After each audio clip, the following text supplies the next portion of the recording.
Hey everybody, I'm Seth with MK Hardwood Cleaning and Refinishing or Recoating, whichever you want to call it. And we are in Burlington, North Carolina, and I just wanted to kind of give you very quickly just kind of rundown about this project we're working on. You can tell these floors are made in 19 or older. The house was actually built in 1960, and these floors again are quite old and hadn't been refinished too many times. And I think the previous owner, whoever owned the house, had tried to do some um, self-staining and self-refinishing because there were a lot of errors in the wood floor that needed to be basically fixed via sanding. However, the current homeowner did not want to invest that type of money just yet. They wanted to get a little bit of extra life out of them before they went to the full sanding route.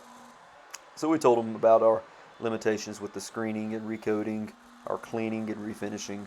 Like I said, there's a lot of terms that you can use. We prefer to use clean and refinishing, and we'll stick with that for now. But anyway, we kind of told them the limitations with this. You know, we're not taking off any of the stain or the wood. We're really just taking off the old finish, abrading it, and putting on a new finish. There were some issues with this floor. There was some acrylic wax in the floors, and we had to remove that, and a couple of other things that we had to deal with. But anyway, I'm going to quit talking and let you watch the video. I'll jump in here once we get into the abrading process and talk about that a little bit more.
Alright, so now I'm starting the abrading process in the dining room, and we'll move on to the living room. We've actually already done the 3 previous bedrooms, as you'll see here in a few minutes.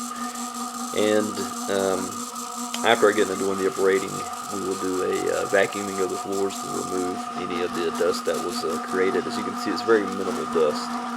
With the process that we use, we don't have to go too aggressive when it comes to the abrading. What we're doing now is just kind of removing some of the finer scratches that are in the finish, and then also creating basically a floor that the finish can bond to. This is a step you have to do unless you do a chemical type of bonding.